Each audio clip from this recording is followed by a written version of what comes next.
a través de su trayectoria el gran personaje que es Elena Poniatowska. Invitarlo a leer todas sus obras y a ver esta trayectoria excepcional de Elena Poniatowska.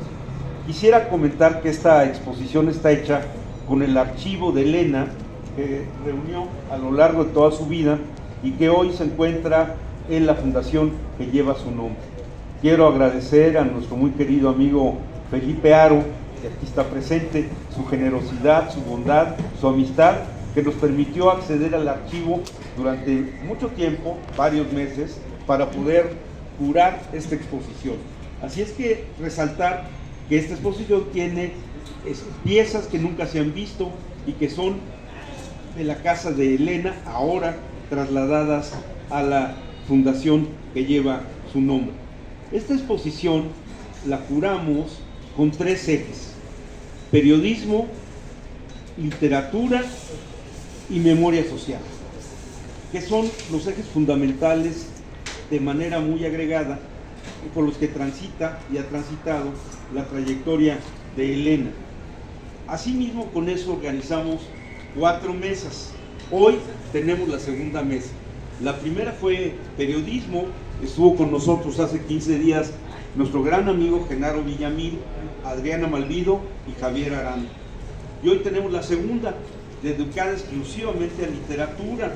Nos acompañan Sara Pot, nos acompaña Iván Restrepo, conocidísimo y muy querido, y el gran Alberto Ruiz Sánchez, que son grandes creadores del México contemporáneo y sobre todo grandes amigos de Elena Poniatowska.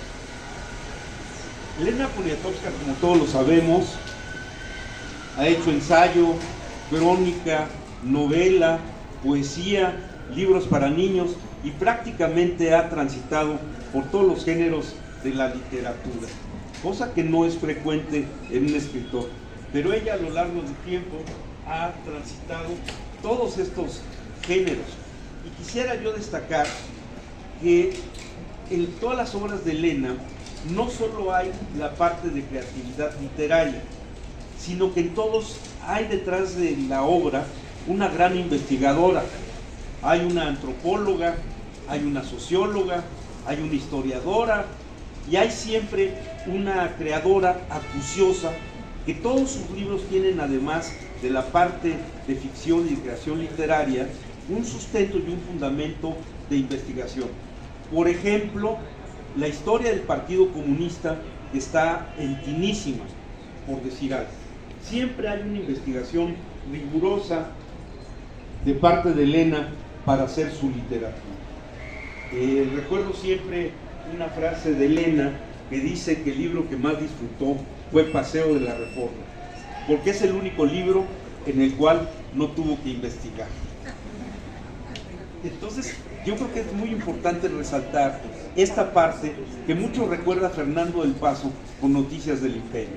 Sí, hablaba Carlota, sí, pero Fernando del Paso hizo una gran investigación histórica para poder hacer Noticias del Imperio. Y mucho de lo que ha hecho Elena en todos sus libros ha sido parte de una investigación para darle un sustento y un contexto a su obra. Pero no hay que olvidar que Elena, antes que nada, es periodista. Y como diría Octavio Paz, Elena Poniatowska hizo del periodismo un género literario. Y es justamente lo que hoy vamos a abordar. Hay que comentar, y seguramente lo harán nuestros ponentes de manera mucho más amplia, que hay libros de Elena que han marcado y marcarán la historia de México. La noche de Tlatelolco, Amanecer en el Zócalo, que son 2 crónicas fantásticas y que a lo largo del tiempo, lo he platicado mucho con ella, marcarán siempre a las futuras generaciones. Quien quiera leer algo del movimiento del 68, por fuerza tendrá que ver de aquí a 20, 30, 40, 50 años, La noche de Tlatelolco. La impronta de Elena queda para la historia de México. Pero además están los libros de memoria social, como por ejemplo El tren pasa primero. Está en Las voces del temblor, La colonia Rubén Jaramillo, los libros que pudieran ser más o menos autobiográficos de Elena, como puede ser Flor de Lis, Kirilus Kikus o ciertos pasajes del amante polaco. Libros de entrevista fantásticos como Palabras Cruzadas, Todo México y sus 8 tomos, o Niño de 1000 años, esta entrevista enorme con Juan Soriano, sin el cual no conoceríamos a Juan Soriano. Juan Soriano queda para la historia, más allá de su creación pictórica y escultórica, gracias a la voz que le dio Elena en ese libro de Niño de 1000 años. O por ejemplo, Jardín de Francia, ese libro espléndido que hace entrevistas a lo más destacado de las artes y de las ciencias en Francia de los años 50 y 60. Los libros sobre mujeres, que son infinitos, encabezados tal vez hasta no verte por Jesús mío, con Jesús Apalancares, pero están Las Soldaderas, Las Mujeres de Juchitán, Las 7 Cabritas, Las Indómitas, 2 veces única, Eleonora, etc. Libros infantiles como el tan querido libro San Simonsi, que nos habla de nuestro gran Carlos Monsiváis, ilustrado por nuestro amigo Rafael Barajas el Fisgón. Libros para niños. Y hay que pensar que pusimos en la exposición una línea del tiempo para que el público pueda ver desde el primer libro que publicó Elena hasta la actualidad. Comenzamos con Niños Chicos en 1954 y sabemos que termina en el 2024. Es para que el público pueda ver cuándo escribió Elena cada libro, cuándo lo publicó y en qué contexto se va a dar. Creo que será un instrumento útil para que el público pueda ver la enorme creación de Elena Poniatowska. Son casi 60 libros. Y habría que recordar que la primera entrevista de Elena fue en 1953. La última fue el año pasado, la semana pasada. Su primer libro fue en 1954, Ilustrados. Y el último acaba de pasar sobre Rosario Castellanos. Yo creo que es una trayectoria realmente excepcional, no solo en la vida literaria de nuestro país, sino en la vida cultural de México. Su interlocución con toda la gente de muchos ámbitos a lo largo de décadas, con tantos géneros y con tan diversa, hace de Elena Poniatowska un personaje de excepción, como pocos escritores, como pocos creadores y como pocos intelectuales de la historia cultural de nuestro país. Así pues, hoy tenemos la fortuna de contar con 3 creadores muy importantes y por supuesto adentrémonos ahora en la creación literaria de Elena Poniatowska. Diga el apellido de su mamá, Herrera, y que dé inicio a esta mesa redonda. Muchas gracias por la invitación. Y sabemos que Elena, por estar firmando de Chimalistac al Estanquillo, libros, dedicatorias, florecitas, no llegaba. Felipe, muchas gracias y muchas felicitaciones. Yo estoy muy feliz y todo el mundo, ¿quién no puede estar feliz junto a Elena Poniatowska? Hemos estado con Elena, como muchos de ustedes, de muchas maneras. Cuando nos conocimos, le hemos visto caminar sin zapatos, con tenis. Hemos estado a punto de perder el avión, pero cuando vieron que era Elena, pues tomó foto la persona que nos atendía en el mostrador y nos mandaron en primera clase. Porque yo he sido que en buena Elena se arrima, buena sombra la cobija. Volteo y veo los libros y me encanta. Lo escucho hablar, gracias por la invitación, y vamos recordando todo lo que Elena ha hecho a lo largo de los años. Me dijo mi hermana el otro día, que le manda muchos besos a Elena, porque además Elena dijo que mi hermana estaba reconquistando California con su cocina. Bueno, cuando hay cocina, ¿quién no va a conquistar? Polonia, etcétera. Elena, cuando hablamos de Elena en Polonia, bueno, era virtual porque no he ido a Polonia. Dijimos que la mariposa, la monarca de la literatura mexicana. Como ahí vienen sus escritos. Decía mi mamá, me dijo a mi hermano, oye, Sarita solo habla de Sor Juana, da pena. Solo de eso sabe. Ya quisiera. Entonces, qué bueno, por eso me están viendo tan atentamente si no se escucharon. Solo Elena me estaba escuchando. ¿Sí? Bueno, yo hice algunas líneas, porque bueno, ¿qué vamos a decir de Elena? ¿Qué vamos a decir para no estar repitiendo? Está bien la repetición, porque la repetición hace un ritmo, y el ritmo es poesía, y es prosa, y es crónica, y es la niña de los versos de la niña Malda. Antes de venir aquí repasé Me lees y te leo, esa maravillosa obra de teatro que habría que reeditar. Y un día te sugerí que la reeditáramos, me dijiste que muy bien, pues nunca hicimos nada, ¿sí? Esa crítica que hace a la intelectualidad mexicana, ese registro de vocablos, de esas palabras que se han ido perdiendo con el tiempo. Creo que solamente Elena Poniatowska ahora habla de que me duele la cholla, ¿sí? O palabras que me acuerdo de un artículo muy bonito de Antonio Alatorre, filólogo, que habló precisamente de las palabras que Elena Poniatowska tiene en su archivo, el archivo del corazón, y que pues es un archivo que se pone a funcionar. Y cuando vemos a Elena, que no habla de lo que está de moda, sino que pues es un rescate precisamente, es una memoria, es una alegoría de México. Bueno, mencionaba a Sor Juana porque precisamente hice unas líneas, ¿sí? Y alguien me dijo, estás exagerando. Pues soy muy exagerada. Marco Blan dice que soy hiperbólica, ¿sí? Bueno, con Elena somos hipobólica, sería. Entonces, brevemente, porque pregunté cuánto tiempo tendríamos para hablar, yo quería hablar al final para que se fueran con Elena y yo siguiera aquí con mi rollito conmigo misma. Pero bueno, muchas gracias, ¿sí?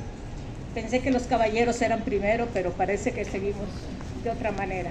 Bueno, entonces aquí hay una cosa que Sor Juana le manda a Elena por medio de Leonor de los empeños de una casa.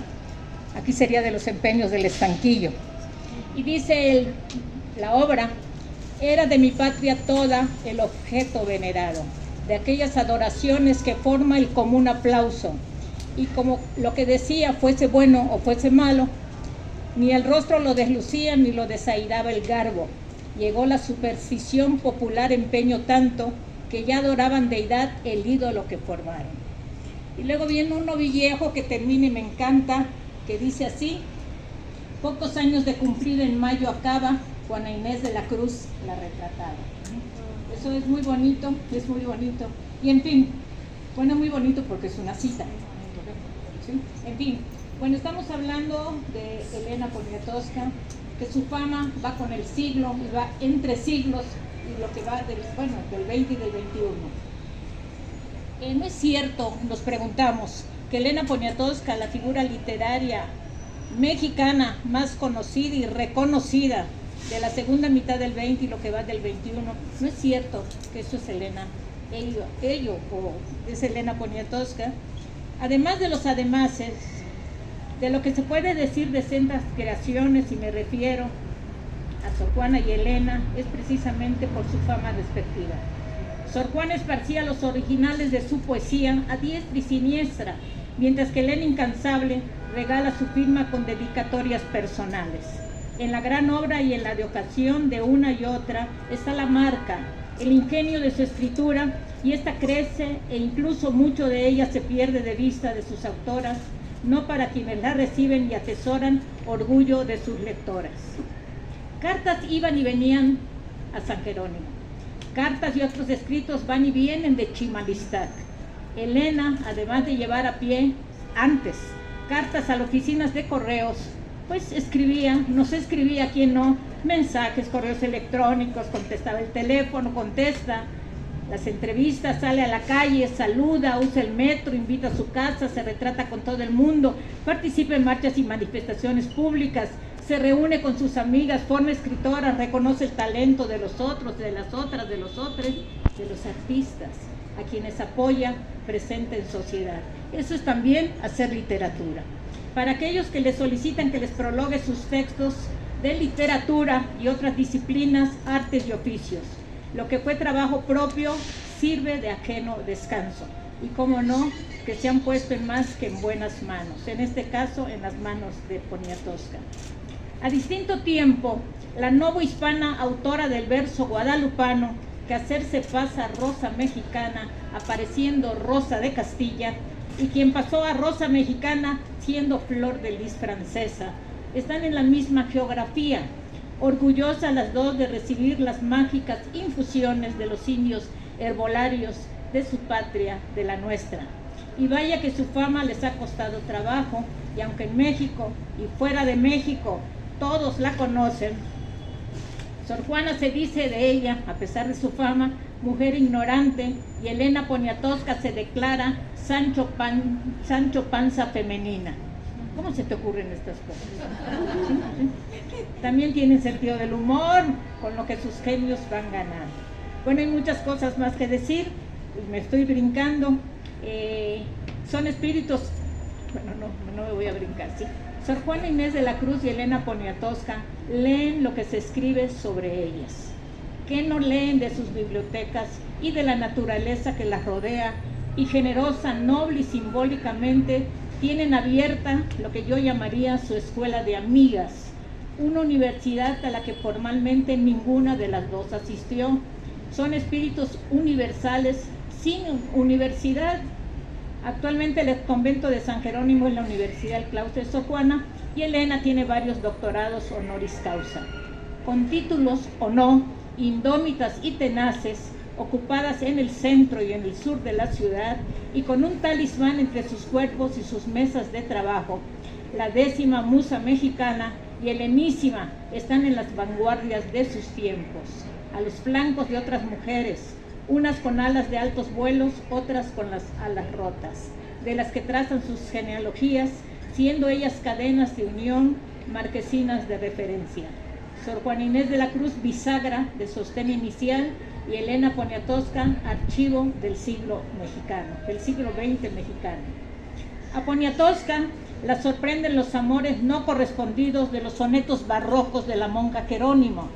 Aplaude líneas de la famosa redondilla Sor Juanina que versa, o cuál es más de culpar, aunque cualquiera malhaga, la que peca por la paga o el que paga por pecar. Ese es un himno a las mujeres que se dedican con su cuerpo a poder mantener a sus familias. Poniatowska aquilata las finezas que Sor Juana acrisola. Le pide prestados sus pinceles para retratar a una de las 7 cabritas. Diego, estoy sola. Diego, ya no estáis sola. Frida Kahlo. Elena Poniatowska. Sor Juana, esta que ves mirándote a los ojos es un engaño. Y Elena se deja hechizar con la dulce ficción, la bella ilusión filosófica y poética de quien desde su género y su prosa desafió a su siglo. Me brinco. Elena Poniatowska no puede dejar de pensar en la experiencia poética, filosófica y cognitiva de la monja de San Jerónimo, que dijo un papelillo que llaman el sueño, y ese papelillo es la bóveda celestial tan inalcanzable como iluminadora en el universo nada, biografía de un estrellero, deuda de Elena Poniatowska convertida en homenaje a Guillermo Haro, antecedido por la ficción de La piel del cielo. La ciencia entra por los poros de la escritura femenina que vuela con la pluma de la intelectualidad a la libertad. Y la censura, en el caso de Sor Juana, la de su confesor del que estuvo retirada por un tiempo, el ataque que recibió de unos cuantos cuando se publicó su muy famosa carta atenagórica, oblicua y directamente nuestra monja dio acuse de recibo al hablar de la envidia y le hizo caso a Filotea, que le sugirió que si quien la atacaba escondía su nombre, no merecía respuesta alguna. Y en el caso de Elena Poniatowska, hace años se curó en salud al usar en la estrategia de su escritura las virtudes contra los pecados capitales. Contra la envidia, la caridad, será el pecado, si es que lo hay, de las dos escritoras, sea su fama, que sí las hay, que sí la hay. Se dice que la envidia es de color verde. En contraposición leemos el verde embeleso de la poeta novohispana. Sigan tu sombra en busca de tu día, los que con verdos vidrios por anteojos o antojos, todo lo ven pintado a su deseo, que yo más cuerda que la fortuna mía, tengo entre ambas manos ambos ojos y solamente lo que toco veo. Fortuna la nuestra que entre ambas manos tengamos la obra de una y otra escritora. Poniatowska entrevistaría a la autora del Divino Narciso. Divertidas las dos estarían desatando el jocoso ovillejo y desafiando el retablo de las letras del 17 español y novohispano y del 20 y 21 mexicanos. Oh siglo desdichado y desvalido en que todo lo hayamos ya servido. Dice Oviejo. La obra de Sor Juana y la de Elena Poniatowska, rosa divina de la palabra y palabra oral de todo México, sirven de ejemplo de lo contrario, que para todos se haya prueba y razón en que fundar. Cerca del ex templo ahora el Divino Narciso, en la oscuridad de una celda, la que solicitaría comprar Sor Juana a principios de 1692, pues ahí empiezan a conversar. Palancares también, pero me refería a Jesús Rodríguez, cuando dice: piramidal funesta de la tierra nacida sombra, y sin darnos cuenta llega la madeja hermosa para iluminar con el fantástico 975 de primero sueño, el mundo iluminado y yo despierta. Genealogías femeninas que extienden sus ramas, y si faltara algo más que coincidencia, será esta la palabra, que el premio iberoamericano novela Poniatowska 2010 haya sido nada menos para Yo la peor, de Mónica Lavín. Mujer, mujeres, mujeres. Y sigo hablando, pero aquí se me está acabando el tiempo. Tenía lo mejor, un amigo lo callaron y dijo: falta decir lo mejor, y le dijimos: ¿por qué no comenzaste por ahí? Sí, entonces mejor yo no digo. Está bonito, ¿verdad? Bueno, hay unos enigmas de Sor Juana y yo los relaciono con Elena Poniatowska, ¿sí? Estos enigmas que las monjas de la Casa del Placer escribieron el mismo año de la muerte de Sor Juana, 1695. Sor Juana retoma ese racimo femenino, escritos, autorizados y resguardados por manos de mujeres, y elige algunos de sus enigmas pensando en su lectora, quien en los años más recientes es la escritora más famosa en lengua de Castilla y en lengua mexicana, que es Elena Poniatowska. Dice el enigma: ¿cuál será aquella expresión que cuando el dolor provoca, antes de voz en la boca, hace eco en el corazón? Ese enigma, que es el número 10, tendría respuestas en la obra de Elena Poniatowska, catalogada en España con el Cervantes, en ese libro de rabia y de amor. ¿Y qué decir del enigma 16? ¿Cuál es aquel arrebol de jurisdicción tan bella que, inclinado como estrella, deslumbra como sol? El rojo como zona de peligro. Alto advertido por una luz ámbar, al ser expuesto con las palabras que tocan el corazón, que también es estrella, es plata, es oro, es plata. En las dos preguntas de los enigmas hay escondidas las respuestas. La creación se acerca y se aleja de la realidad. Las palabras la exponen, la desarman, le arrancan la esperanza. Los dos enigmas abren un laberinto que tantea salidas. Así leemos la obra de Elena Poniatowska, quien siempre asombrada ilumina su camino de escritora con los romances de Sor Juana, crónicas de su tiempo, con el amor y desamor de sus sonetos, con la gracia de quien dijo que el día que nació había sido para su madre mala noche y parir hembra, con la respuesta femenina de la monja Jerónima, con cada verso de su prodigioso sueño, dedicados este día de agosto a Elena Poniatowska. Ellas dos juegan con la misma carta y lo hacen con el corazón de una alcachofa, que es la Ciudad de México, a donde llegaron de niñas y de jóvenes, cambiaron la nobleza de sus vidas por la nobleza de las letras. De allí la fama de cada uno. Y aquí termino con esto. Una vino de Nepantla, la otra vino de París. Novohispana la primera, mexicana la de aquí. Décima musa la Jerónima, censontla de mil voces nuestro amor. Alegorizan siempre a México con sus páginas a mano y sus pies quebrados, del verso de sus prosas, de la pulpa de su corazón.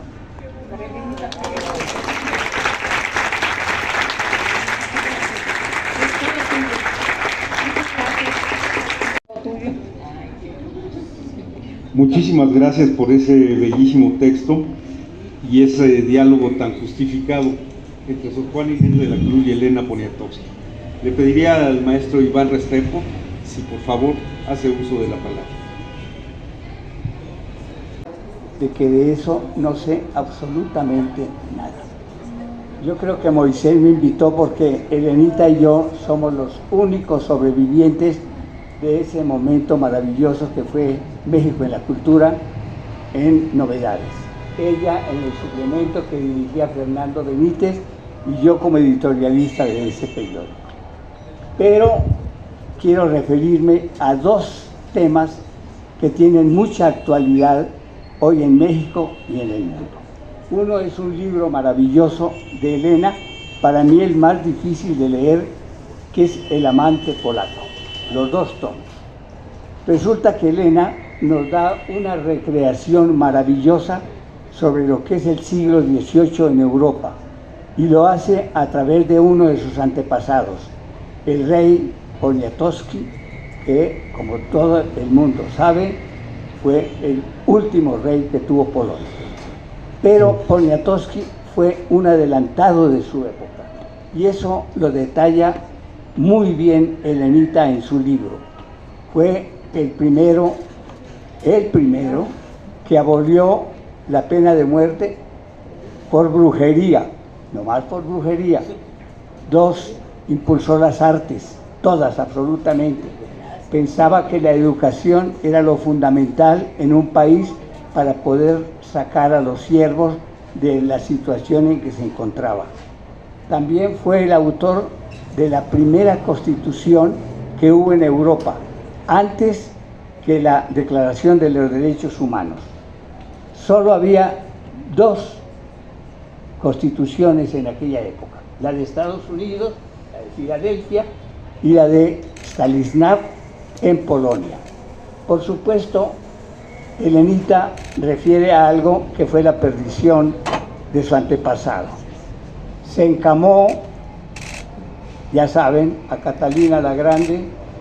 Pensó que Catalina iba a responder a todos sus amoríos, y Catalina le pagó pésimamente, inclusive invadiendo a Polonia. Y ese tema me lleva a uno que es de mucha actualidad, que es las invasiones. Polonia ha sufrido todo tipo de invasiones y ha perdido, entiendo que una tercera parte de su territorio. Entre ellos, un territorio que está ahora precisamente en disputa, Ucrania. Qué raro que nos encontremos 2 siglos después con los mismos problemas de las grandes potencias tratando de apoderarse de terreno, de economía, de la gente. Ya no digamos lo que pasa en Gaza, que todos conocemos. En el Avante Polaco, además, Elenita nos da una visión maravillosa de lo que son todos los grandes poderosos de Europa. El Imperio Austrohúngaro, Prusia, Francia, Inglaterra, por supuesto. El único país que no aparece por ahí es España. Pero el resto es realmente una investigación maravillosa sobre el siglo XVIII. Es difícil de leer, yo lo entiendo, pero el que quiera saber lo que está pasando ahora debe remitirse a eso, porque parece que la humanidad no tiene memoria. En el Amante Polaco, en cada capítulo, Elenita va transcribiendo su vida, desde Francia hasta México. Y en uno de los apartados se refiere a un amigo muy querido que algunos de ustedes tal vez todavía no olvidan, don Manuel Buendía.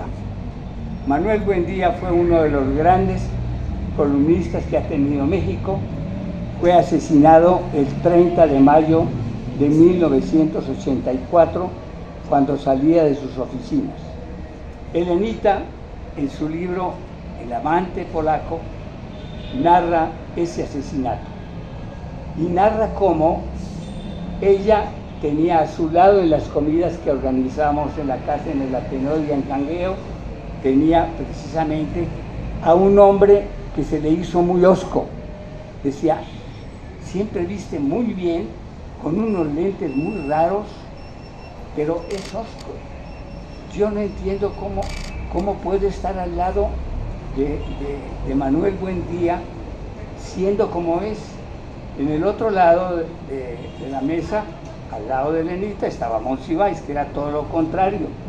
Y al frente a veces, don Alejandro Gómez Arias, Fernando Benítez, Gabo, Granados Chapa, en fin, un grupo de intelectuales y de escritores. Pues Elenita cuenta ahí que poco a poco, cuando fue conociendo a Manuel Buendía, se dio cuenta que era una persona bondadosa.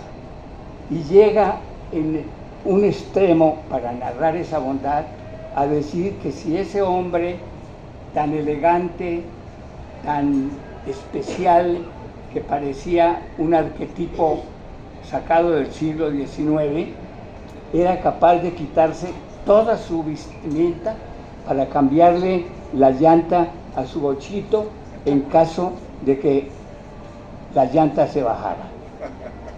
Debo de contar además que a don Manuel Buendía, por supuesto Monsiváis, que no dejaba de ir un día me dijo, porque llegó Manuel, como dice Elenita, vestido todo de blanco. Era mayo, junio, hacía calor. Llegó con un traje de blanco y de pronto Monsiváis me dijo, oye, ¿y a qué hora llega Ninón Sevilla? ¿Cómo que Ninón Sevilla? Pues ¿cómo crees que vamos a invitar a Ninón a este Augusto Ateneo? Me dice, es que no ves que está allá en la sala Juan Orol. Se refería, por supuesto, al gran director de cine, que a veces se vestía como se vestía Manuel Buendía. Bueno, hilo esta parte del libro del amante polaco con este libro que tiene todavía ahora más actualidad que nunca. Es el libro de Manuel Buendía, que se llama La CIA en México. Son los textos que publicó Manuel Buendía sobre la Agencia de Inteligencia estadounidense y su intervención en México y en otros países. Creo yo que es uno de los elementos fundamentales para conocer qué vecino tenemos y cuál es el trato que nos dan y qué quieren de México. Y da la casualidad que este libro que editó valientemente nuestro querido editor Andrés León Quintanar cuando dirigía Océano, este libro, el prólogo, es de Elena Poniatowska. Dirías tú, pero ¿qué anda haciendo Elena en un libro sobre la CIA? Pues está haciendo milagros. ¿Por qué? Porque en las páginas de ese prólogo, de ese extenso, define lo que es el periodismo, define lo que es la columna, define lo que es la forma de ser independientes del poder público, en un momento en que el cochupo, el chayote, el sobre llegaban a los columnistas de los periódicos. Elenita menciona a Carlos de Negri, que fue muy corrupto, que después se lo escabichó de esposa porque la maltrataba mucho. Pero había otros. Yo recuerdo uno que estaba también en Excelsior, que se llamaba Aldo Baroni. Y Aldo Baroni, que era, digamos, el oráculo, resulta que un día se descubrió que recibía dinero de Batista. Recuerdo que Novedades, que llevaba competencia con Excelsior, le encargó a Fernando Benítez un texto maravilloso, recuerdo muy bien, que se tituló Una clase de periodismo que debe desaparecer. Y con eso enterró a Baroni. Regreso a eso de los columnistas. Elena hace una defensa del periodismo auténtico, del que busca las fuentes, las comprueba y además es independiente del poder público. Este prólogo, como recordarás, Elenita, te costó que alguna vez la embajada de Estados Unidos te negara la visa, porque cómo es que prologaba un libro contra la CIA. Bueno, no contra la CIA, descubría lo que era la CIA.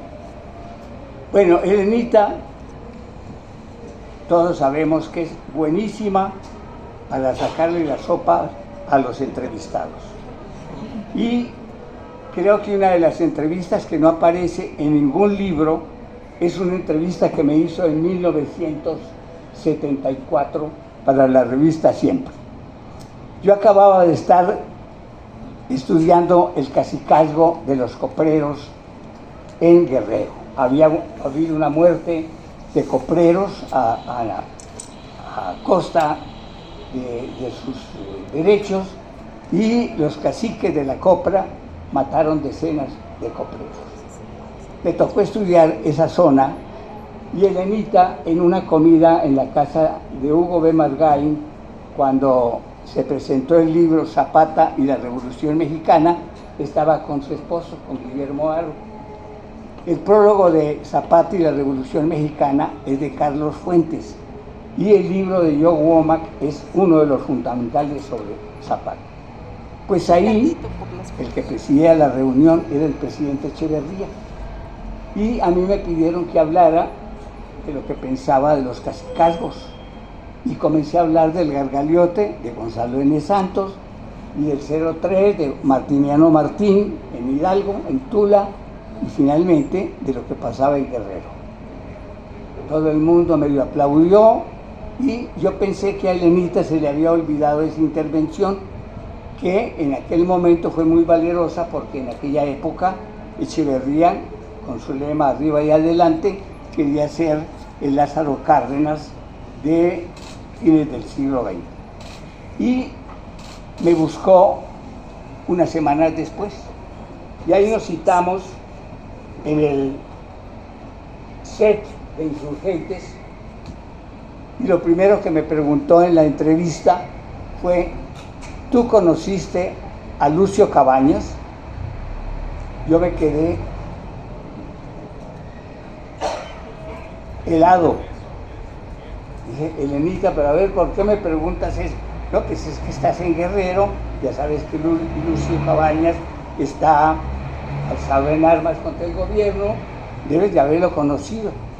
Por más que traté de darle vuelta, finalmente le dije: sí, Elenita, sí conocí a Lucio Cabañas, y le conté cómo había sido mi viaje para entrar a la Sierra de Guerrero, conocer al famoso líder guerrillero y además por qué estaba ahí.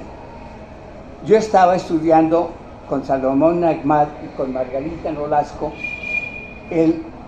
la situación de Guerrero porque querían hacer un distrito de riego en la Costa Grande. Margarita y Nagmat me dijeron: eso no debe pasar. Se lo pregunté a Lucio Cabañas y Lucio me dijo: va a ser un distrito de riego para los ricos, vamos a ser más pobres. Bueno, total, me bajaron de la sierra con mucho cuidado y yo le conté a Elenita lo que había pasado con Lucio y lo que él pensaba. Nunca hablamos de política. Nos olvidamos del asunto, aquí tengo la foto y la entrevista, y como a los 8 días me habla Alberto Domingo, que era el secretario de redacción de la revista Siempre, y me dice: fíjese, señor Restrepo, muy solemne, Alberto, que el jefe Pajés le urge verlo. Ah, ahí voy. Yo dije: a lo mejor es que quiere que sea columnista de la revista Siempre. Subo a la oficina de Pajés, estaba con Paco Martínez de la Vega, y Pajés me la suelta: usted, Iván, está loco. Yo me quedé palmado y dije: ¿cómo? ¿A quién se le ocurre, mientras ve usted lo que está pasando en el país, con todos los que tienen que ver algo con la guerrilla, decir que conoció a Lucio Cabañas y qué es lo que quiere? Pero ¿cómo pudo decirle eso a Elena? Pues es que así es Elena. Suelta la sopa a como dé lugar. Bueno, total, me explicó los problemas que iba a tener desde el punto de vista primero de la policía, luego de los que estaban en contra de Lucio Cabañas, que era el ejército, las brigadas, los paramilitares y todo, y finalmente, por fortuna, Pajés eliminó esa parte y la entrevista salió muy limpia, pero comienza con eso: ¿conociste a Lucio Cabañas? Bueno, eso muestra a qué nivel es la capacidad de Elenita para entrevistar y, como digo, para sacarle la sopa al que quiera ocultar lo que ha visto en un momento determinado. Yo le agradezco a Elenita que llevemos tantos años, somos los dos únicos sobrevivientes de ese grupo, y por supuesto que ustedes me hayan escuchado en esto, que vuelvo a repetir, no es de un especialista en literatura, sino de un amante de la lectura, especialmente de lo que escribe Elenita. Gracias. resulta que Elenita iba a cumplir 60 años y Jesús y su mujer me dijeron, hay que celebrar a Elenita. Y al Monsi y a mí se nos ocurrió y dice, ¿por qué no la coronamos? ¿Cómo que coronarla? Sí, vamos a coronarla. ¿Tú te encargas de todo? Sí. Pues Jesús armó todo, invitó a la cantante Eugenia León. Yo fui a Paraguay 13 a comprar la corona y el cetro. Ahí pueden ver la foto. Y, por supuesto, Eugenia León canta en ese momento algo alusivo a su Serenísima Majestad, y Rogelio Cuellar toma la foto, que ahí queda, en donde celebramos a los 60 años en el hábito, y fue uno de los acontecimientos en ese momento, pues más kitsch, si ustedes quieren, pero fue muy divertido. Gracias. Ahora le pido al maestro Alberto Ruiz Sánchez haga uso de la palabra, por favor. Muchas gracias, Moisés. Bueno, antes que nada, por supuesto, el agradecimiento por la invitación a estar aquí. Siempre es un privilegio estar con ustedes, mi querido Iván, siempre. Y siempre tiene cosas interesantes y cosas asombrosas que contar, así es que me alegra mucho siempre estar contigo. Moisés, felicidades por la exposición, por la investigación. De verdad, se agradece que hayas sacado cosas de la sala de Elenita. Muchos, no somos pocos los que hemos tenido el privilegio de estar en su casa, pero aquí hay más cosas de las que están visiblemente de entrada. Así es que qué bueno que haya sacado tantas cosas. Y Sarita Potts, bueno, adorada de tantas maneras y cómplice de mil aventuras. Y por supuesto el agradecimiento al Estanquillo, que es una institución hermana de muchas maneras de lo que hacemos en Artes de México, y siempre la memoria viva y activa de Carlos Monsiváis y de su familia, que nos enriquecen con lo que podemos llamar una presencia, ¿no? Tengo que decirles rápidamente, antes de entrar en materia, el pequeño testimonio. Yo pertenezco a una generación que vivía en la época de Díaz Ordaz la sensación de que la cultura se oficializaba y se iba apagando, que había grandes, pequeñas excepciones donde la única ventana hacia la cultura internacional era lo que después fue la Galería Arbil, que comenzó siendo una librería y donde nos dejaban hojear los libros internacionales y como nadie lo había hecho. Así es que me da mucho gusto que aquí esté nuestro querido Armando Colina. Y esta generación tuvo un momento de revelación, que es justamente en la época de la transición de la preparatoria a la universidad, y a los 18 años, de pronto, en un ambiente que se sentía cerrado y con una aceleración de la censura, muy oficializado, de pronto existe la posibilidad de tener en las manos al mismo tiempo dos libros maravillosos, uno de Carlos Monsiváis y otro de Elena Poniatowska, los dos publicados por Ediciones Era. Y eso creó la sensación de un deshielo, creó la sensación de que algo distinto era posible.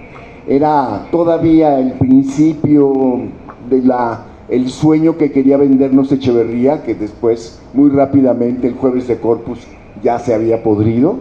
Pero esos dos libros y esas dos presencias, Monsiváis y Elena, se convirtieron para mi generación en una revelación, pero también en una enorme curiosidad. Y empezamos a seguir lo que hacía, porque ya llevaban mucho tiempo, ir a escuchar las conferencias sobre cine de Carlos Monsiváis en el IFAL, seguir los textos de Elenita. Cuando un amigo muy querido consiguió su primera chamba entrevistando gente en una revista que surgía entonces, Félix Moreno, que era el hijo del dueño de la librería del Prado, que era una pequeña librería de mostrador, donde a veces encontrábamos a José Agustín. Cuando este amigo Félix Moreno quiso entrevistar a alguien interesante, se le ocurrió entrevistar a Elenita, y Elenita, con una enorme generosidad, no solamente le dio la entrevista, sino le contó cosas íntimas desgarradoras de su vida personal, con una apertura y una generosidad inusitada.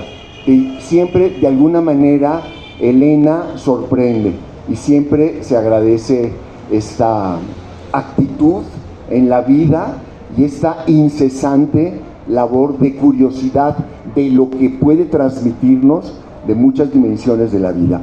Bueno, al llegar al reto de esta mesa dedicada a la literatura, yo no me puedo conformar solamente con ocuparme de los libros que los editores publican como novela, cuentos, hay uno de poemas nada más. Yo no me puedo conformar porque yo mismo no creo que esa sea la verdad de los géneros literarios, no solamente porque creo que los géneros se mezclan, sino porque es una convención cultural. Si uno estudia un poquito de etnografía, de antropología, se da cuenta que esto de que lo que uno escribe se divide en ensayo, novela, cuento, periodismo, lo que sea, son convenciones culturales muy limitadas por el tiempo. Y eso me obliga a tratar de entender algo más complejo. ¿Dónde está lo literario? ¿Qué es lo que sí podemos calificar de literario? ¿Qué es lo literario? Porque yo voy a la librería, y sobre todo ahora que algunas librerías muy famosas, como Gandhi, se han subordinado al algoritmo, es decir, a lo que se venda más, nos encontramos un montón de novelas sin literatura y un montón de libros, bueno, antes les decían de autoayuda, ahora son de lo que sea, pero ¿qué es lo que se vacía de las librerías? Cuando los libreros desesperados, porque para ellos las fórmulas de antes ya no funcionan, ¿qué es lo que se vacía? ¿Qué es lo que perdemos, no? ¿Y qué es lo que ganamos cuando encontramos literatura de verdad? El reto, al tratarse de Elena, es muy grande, porque Elena, bueno, pronto celebraremos sus 100 libros, si no es que ya nos pasamos, ¿no? 100 títulos, yo no sé, ¿quién lleva la bibliografía? 100 libros. Entonces, ¿dónde está lo literario en Elena? Yo he tenido la certeza, que comenzó como sensación de lector, que la literatura en Elena está no solamente en los libros que ha publicado ella como cuentos o novelas. Y entonces me pregunto, ¿dónde está? Yo he repetido, el lugar común que repetimos todos los que comentamos la obra de Elena. Es una obra polifónica, porque hay muchas voces. ¿Por qué? Porque ella se ha dedicado a escuchar muchas voces. Una época de una entrevista diaria, ha sabido hacer las preguntas indiscretas y pertinentes por su impertinencia, pero aún así, ¿dónde está la cualidad literaria? Bueno, yo creo que está en parte en lo que ella transmite como entrevista, pero no solamente en eso. Lo importante no es solo que ella escucha y vuelve a escuchar, sino que escucha y cómo escucha. Me remito a un ejemplo muy evidente. Querido Diego, te abraza Kiela, obra literaria para mí cumbre de Elena. Es un relato breve, epistolar, en el cual una mujer que se llamó Kiela, amante de Diego en Europa, que tuvo un hijo que murió de inanición, el hijo, le escribe enamorado y nunca recibe respuesta. ¿Qué se puede poner en esas cartas? Hay una documentación biográfica sencilla, la biografía de Woolf es una fundamental, pero este libro de unas cuantas cartas nos habla de una Elena que escuchó la ilusión y la desilusión de esta mujer, el amor, pero el amor más allá de un enamoramiento, el amor como pasión, como dicha y desdicha.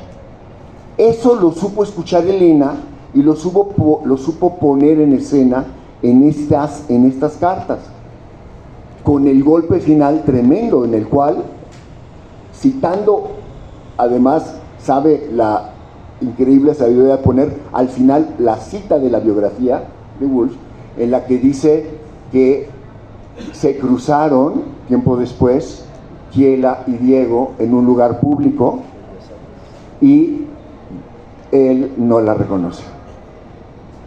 Las cartas son de los años 20, de principios de los años 20. Es realmente una de las experiencias humanas más fuertes que uno puede, de la que uno puede dar cuenta al hablar de los amores de un señor famoso y de una artista y madre de un niño, y que fue su cómplice muy profundamente en Europa, ¿no? Las cosas que cuenta, además de todo el entorno y todo eso, son importantes, pero no son tan importantes como que Elena supo escuchar esta naturaleza humana desgarradora que pertenece a algo que solo puede contar la literatura. Y aquí me acerco, ¿dónde está lo literario? Y otra persona, varias personas se han preocupado por responder esta pregunta. Uno de ellos, un señor que se llamó Hermann Broch, que además lo comenta Milan Kundera, y dice, ¿por qué sigue existiendo la novela y por qué sigue existiendo la poesía? Porque en la literatura de la novela y de la poesía, o de lo que ellos entienden como novela, están los instrumentos para penetrar en dimensiones humanas donde solo la literatura puede penetrar, donde ningún otro discurso, ni el del psicoanalista, ni el del economista, ni el del sociólogo pueden penetrar. Y entonces Elena penetra en esta dimensión y nos cuenta esta tragedia, este drama que termina de alguna manera en una tragedia muy fuerte. Esta cualidad de escuchar dimensiones humanas profundas, pero también de transmitirlas, porque la literatura no solamente está en escucharlas, sino en saber crear la obra que permita transmitírnoslas. Y esa obra a veces son unas cuantas palabras, a veces es un destello en una obra que puede pasar por sola y exclusivamente periodismo, o sola y exclusivamente política, o sola y exclusivamente la biografía de un personaje. La obra, yo me atrevo a sugerir esta hipótesis para los estudiosos universitarios, la obra de Elena Poniatowska está llena de destellos literarios, de destellos poéticos. Y un estudioso riguroso, en lugar de decir, ahora voy a estudiar las novelas, es decir, como los clasifican los libreros en un estante o en otro, ponerse libro por libro a encontrar dónde están estas revelaciones de profundidad humana que solo pueden contarse con esas palabras con las que lo hace Elena.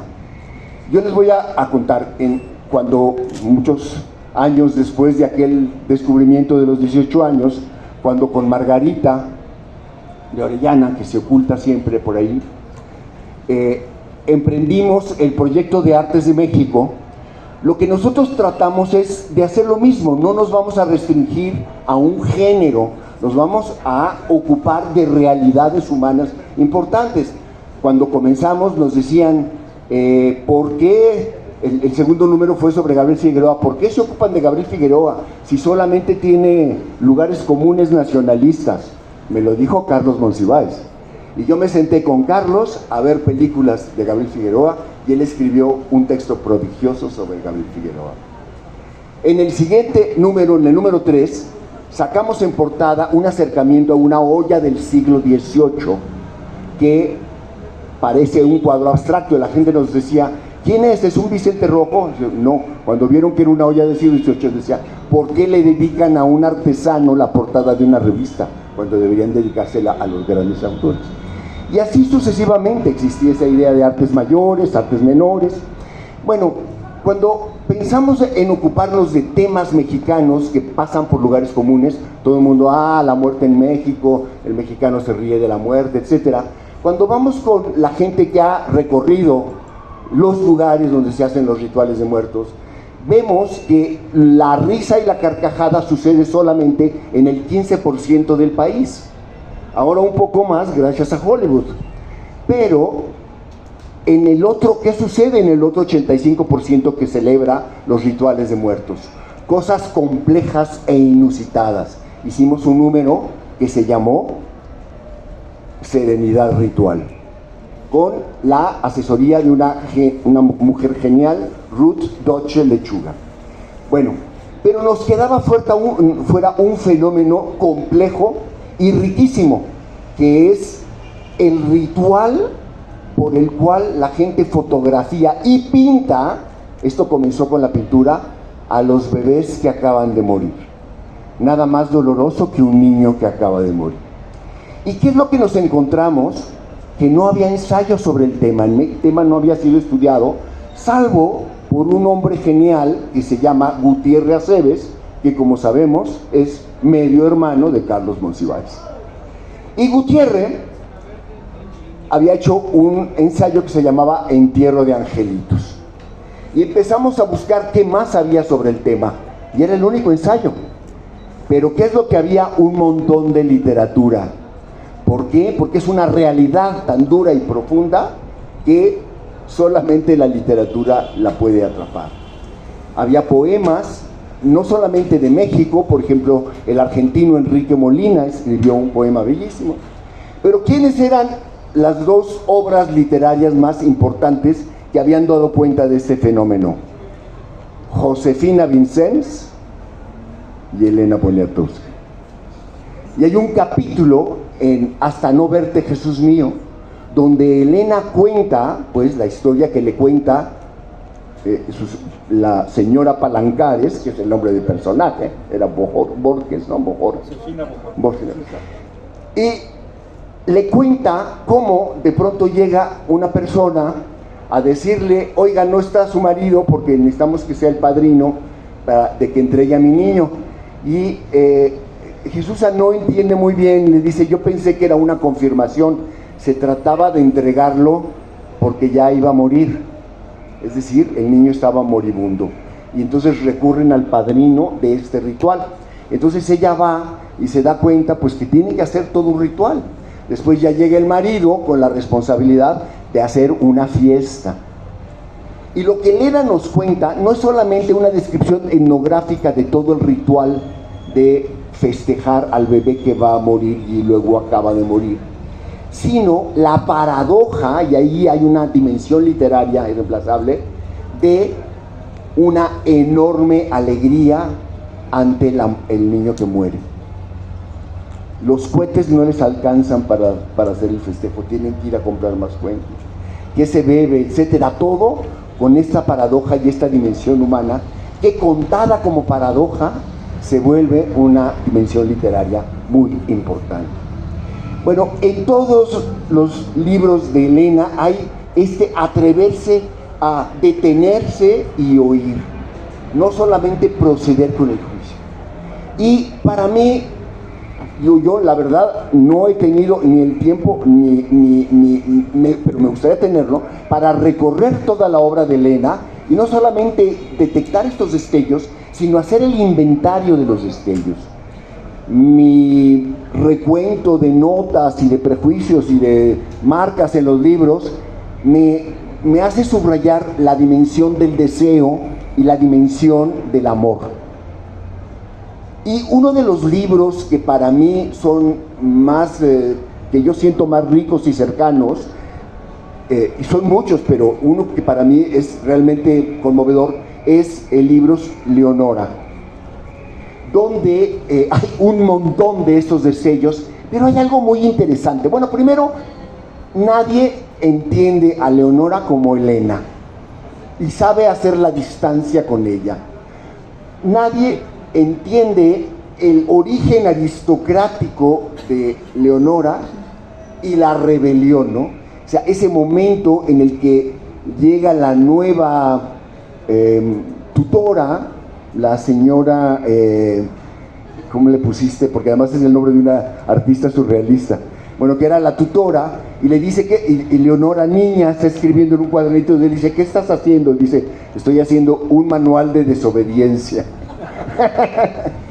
Y cuenta todas las extravagancias de la niña, las travesuras, el sentirse caballo,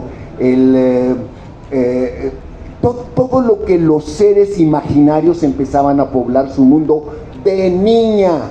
Cuando uno lee todo eso de niña, dice, qué niña tan linda y tan imaginativa. Y lo que Elena hace al describir el grave momento de la locura de Elena es exactamente lo mismo que leímos como extravagancia de niña, juzgado por la sociedad y por una situación terrible, incluso amorosa, familiar, que hace que la encierren y que la receten como loca, ¿no? Entonces, esta comprensión y presentación de la locura como algo excepcional, pero al mismo tiempo posiblemente normal en todos, en cualquiera, porque así como, por ejemplo, Hannah Arendt, al hablar del mal y los nazis, dice, el mal no está dentro de las personas, el mal es cualquier decisión que uno tome política al no ejercer la razón, pero cualquiera es malo. Y él habla de los judíos en los campos de concentración que servían a los intereses de los nazis, y por eso no la querían. Pero entonces lo que dice es, cualquiera puede ejercer el mal. De la misma manera, Elena en Leonora nos dice, cualquiera puede ejercer la locura. Hay algo de esta sabiduría en el pequeño libro de José Luis, que es bellísimo, que es realmente un descubrimiento, que tiene que ver con todo este mundo y con Leonora, ¿no? Pero la manera en la que uno ve las cosas, en la que uno ve los documentos, en la que uno cuenta, está ahí presente. Yo quisiera leerles algo que no es tan conocido de Elena. Es un librito que está publicado como rondas. Y si me permiten, es que de verdad son fragmentos bellísimos y quisiera compartirlos. En este universo aparecen varios personajes: la madre, la hermana, el hermano, el padre. Es el universo finalmente de Lilus Kikus, pero es el universo decantado en unas cuantas palabras que podemos o no definir como poesía, ¿no? Si me permiten, les voy a leer. ¿Dónde está? Ustedes saben, Elena tuvo un hermano que murió en 1970, ¿no? 68. Ah, sí. Dice, mi hermano, dice, queremos un hermano, le decíamos Kitsia es su hermana, ¿no? Queremos un hermano, le decíamos Kitsia y yo, saltábamos en rueda, un hermano, un hermanito. Niñas, su papá está en la guerra, no importa, tú dale la sorpresa. Papá regresó, lo tuvimos al año. Desprendido creció, sus ramas en el aire. Como jóvenes madres, abríamos la puerta con él entre los brazos. Mis padres lo mandaron a la calle sin más arma que sus ojos azules. Desde lo alto de su fiera inocencia, él le ordenaba a Magda. Magda es la señora que las cuida y trabaja con ella. Tráeme unos dulces de la miscelánea. ¿Con qué dinero, niño? No importa, tú di, son para el príncipe. Oh, mi niño, mi hermano, te desenvuelvo el dulce, te traigo tan adentro que lo chupamos juntos. Un día, a los 21, mamá le preguntó, ¿te importaría morir? Y contestó, no mucho. De tu muerte, algo vive. Ese es nuestro secreto, tus buenas manos blancas encima de las mías. Ríes y si te oigo, se me nubla la vida. ¿Qué tal?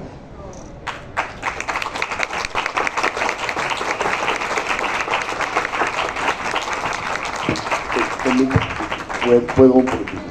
Mi padre toca el piano. Mi padre llora mucho y mi madre lo mira con el terror salvaje del que adivina al otro. Escuchen esa frase, el terror salvaje del que adivina al otro. O sea, la periodista Elena Poniatowska habla del terror salvaje del que adivina al otro, ¿no? Mi padre llora mucho y mi madre lo mira con el terror salvaje del que adivina al otro. Cuando deja de tocar, puedo oír, no sé cómo, sus lágrimas caer blancas sobre lo negro. Cada vez que un pájaro no encuentra la salida, sé que es mi padre el que rompe sus alas. Por más que abro la ventana, no entiende. Sus valses son los trinos de 100 millones de aves. Con razón, el cristal cuando se estrella suena a gorjeo, a trino y a canario. El jardín, allá afuera, su savia de barbarie, mi padre sobre el piano, las gotas de su sangre. Hoy rechina el sabino y lo abrazo fuerte. Sé que guarda en sus ramas las notas de mi padre. ¿Qué tal? Otra vez mi padre. Se encendía en la noche mi padre como hoguera. Quería hablar y hablar. Mi madre preocupada nos mandaba a dormir. Entonces abría el piano, un pedazo de sol en cada mano. Tocaba para mí, para mi hermana, para Jan, mi hermanito. Llegaba a lo más profundo, allí donde las cosas duelen mucho. Hizo varios negocios, ninguno le salió. Nunca acusó a nadie, ni delató a alguno. No supo maliciar ajenas intenciones. Una noche de gripe untó Vic Vaporub entre mis dos tetitas. Me sentí muy querida, aunque era inquietante esa gran mano blanca tan lejos del teclado, tan encima de mí. Como los pájaros que migran en la noche, lo atraía la luz. Se estrelló varias veces contra los ventanales. Se tiró tantas veces con su paracaídas que magulló su alma. 3.500 pájaros cayeron con su muerte. Hoy los recojo a todos y los meto a mi pecho. Toda la noche canta entre mis dos tetitas la mano de mi padre. Y para terminar, déjenme cambiar de tono, porque no crean que todo el libro es así. ¿Dónde está? ¿Dónde está el de las putitas?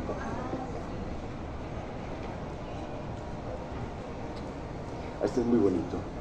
Se llama Esquinadas. Dos niñas iguales pelean a la mitad del mundo. Puta, grita mi hermana. Putota, putísima, respondo. Nos puteamos en la esquina a mochilazos. ¿Qué puta eres?, le digo. Más puta que tú no hay. ¡Puta! Ahora todos lo saben. Oyeron seguro hasta Obrero Mundial, Gabriel Mancera, Insurgentes Medellín, El Puente La Morena. Calzones de resorte, tobilleras blancas, delantales de mascota, trenzas tejidas terminadas en puta. Kikiriki, no quiero flojos aquí. No anden parándose en las puertas, parecen putas. La voz de Victorina es aguda. ¿Por qué se quedan en la calle? Solo las putas. Putitas es lo que son. Tan chiquitas y ya andan puteando. La bicicleta no, les digo, en la bicicleta no. Duérmanse pronto, hoy no les toca El Monje Loco, por puta. Para los que no lo sepan, El Monje Loco era un programa de radio de misterio, ¿no? De miedo. Duérmanse pronto, hoy no les toca El Monje Loco, por putas. 30 años después, regresamos mi hermana y yo, húmedas de amor de madre, húmedas de amantes, vientres, caderas, muslos, rodillas, saladas de por vida, al crucero de los 4 putos cardinales. Recomienza la ronda, tomadas de la mano, volvemos a lo mismo. 2 hermanas niñas, cresta blanca erizada, viven su amor más grande a la mitad del mundo.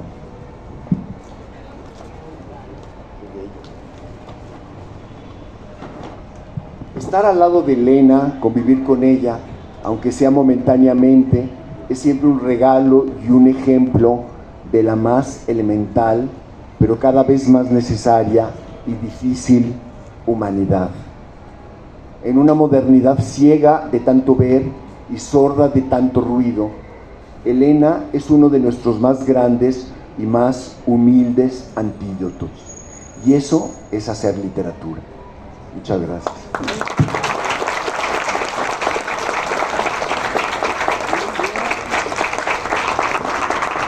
Compartimos además una amistad que nos marcó y que quisiera decirla aquí, recordarla aquí, fue la de Celia Chávez de García Terrés, que toda la vida acompañó aquí Alberto, que con su mujer, con Maggie, todos la quisieron. Ella la descubrieron porque en una feria del libro ella envolvía paquetes de libros, cargaba todo,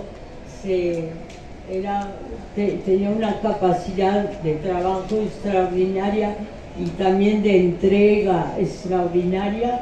Era la hija del del fundador de la cardiología mexicana, el doctor Ignacio Chávez, y Alberto y Maggie se hicieron grandes amigos y compañeros de vida de Celia, sobre todo, al final de su vida, cuando murió su marido, un poeta tímido, muy inteligente, horriblemente crítico de sí mismo, y que murió demasiado pronto, murió antes. Entonces, me conmueve mucho recordar, oír todo lo que él dijo, todo lo que dijo mi querida Sara Pot, que me invitó cuando yo era joven a Santa Bárbara, y que siempre me hizo un congreso allá en esa universidad de Estados Unidos, donde me premiaron, y quise mucho también a su hermana Tete y a toda su familia, a todos sus compañeros de vida también. Entonces, es muy conmovedor para mí estar aquí, las comidas que vivimos con Iván. Y una vez vino Monsi a mi casa y me dijo: te van a hacer un gran honor, el máximo honor. Te va a invitar Iván Restrepo a las comidas en su casa. Y yo me quedé asustadísima la primera vez que fui, porque yo les tenía miedo a un periodista muy valiente, se llamó Manuel Buendía. Así que quisiera recordarlo aquí porque siempre fue un hombre tan bueno y tan inteligente, y fue tan inmerecida y tan terrible, tan pavorosa para nosotros su muerte. Pero no quiero hablar de muerte, estamos felices aquí, agradecidos, y qué bueno que nos acompañen. Se ven muy bonitos, con el cabello blanco algunos, y el recuerdo de alguien que yo le debo, creo, todo, que es Carlos Monsitas.